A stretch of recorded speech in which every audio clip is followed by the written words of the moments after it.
জিতু মুন্ডা আর কালরা মুন্ডার একটা গল্প। ওড়িশার কেওনঝড় এলাকার একটা আদিবাসী সম্প্রদায়ের একটা ঘটনা খুব ভাইরাল হয়েছে সোশ্যাল মিডিয়াতে। এই ভিডিওটা ফেসবুক, ইউটিউব চারদিকে হইচই ফেলে দিয়েছে যে আমরা কোন জগতে বাস করছি, যেখানে ডেটাবেস, যেখানে আর্টিফিশিয়াল ইন্টেলিজেন্স, যেখানে মোবাইল ব্যাংকিং, স্মার্ট ব্যাংকিং, এখন তো home location based door to door banking এসে গেছে, অর্থাৎ আপনি বাড়িতে বসে ব্যাংকিং পরিষেবা পাবেন। তারপরেও মানুষজনকে এত হন্যে হয়ে ঘুরতে হচ্ছে শুধুমাত্র ১৯,৩০০ টাকার জন্য।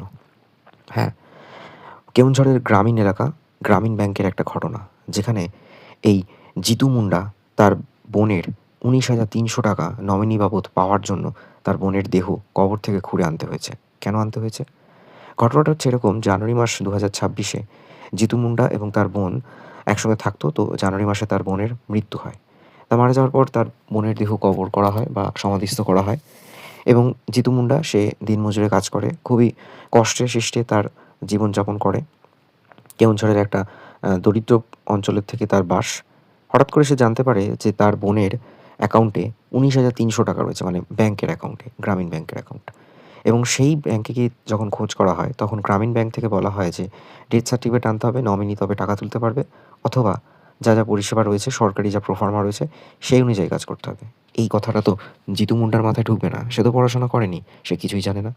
এবং বারবার করে যখন ব্যাংকে গিয়ে বলছে যে তার বোন মারা গেছে, তখন ব্যাংক থেকে বারবার বলছে, যার ব্যাংকের অ্যাকাউন্ট আছে একমাত্র তাকে আসতে হবে। আর যদি মারা গিয়ে থাকে তাহলে ডেথ সার্টিফিকেট আনতে হবে। মানে সরকারি যা রুলস আছে সেটাই বলেছে। ব্যাংক তার প্রোটোকল অনুযায়ী যা বলার অফিসাররা সেটাই বলেছে। কিন্তু জিতু মুন্ডা তো বুঝতে পারছে না। বারবার করে গেছে এবং বারবার করে তাকে এটাই বলেছে যে তার বোনকে আসতে হবে, অথবা তার বোন যে মারা গেছে সেটার প্রপার পেপার নিয়ে আসতে হবে। এদিকে জিতু মুন্ডা যেখানে থাকে সেই গ্রামীণ এলাকার পঞ্চায়েতের কাছেও গেছে। কিন্তু পঞ্চায়েত থেকেও, যেহেতু লো কাস্ট বা জনজাতি সম্প্রদায়, তাকে কোনো একটা ডেথ সার্টিফিকেটও ইস্যু করে দিচ্ছে না। কিছুতেই কিছু করা যাচ্ছে না। তখন জিতু মুন্ডার কাছে ভাবছে যে ১৯,৩০০ টাকা তো তার কাছে অনেক টাকা। তখন সে বাধ্য হয়ে কবর খুঁড়ে তার বোনের দেহকে নিয়ে আসে। ব্যাংক বলেছে যে যার অ্যাকাউন্ট তাকে নিয়ে আসতে হবে, অথবা তার বোনের ডেথ সার্টিফিকেট আনতে হবে।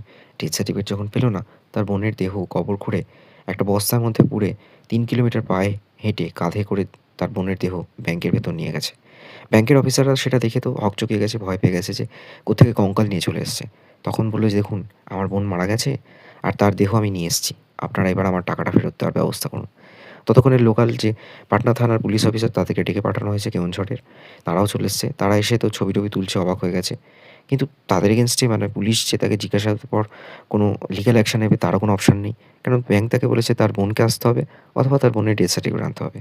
তখন পুলিশ তাড়াতাড়ি লোকাল যে বিডিও আছে, আইএএস অফিসার রয়েছে, তাদের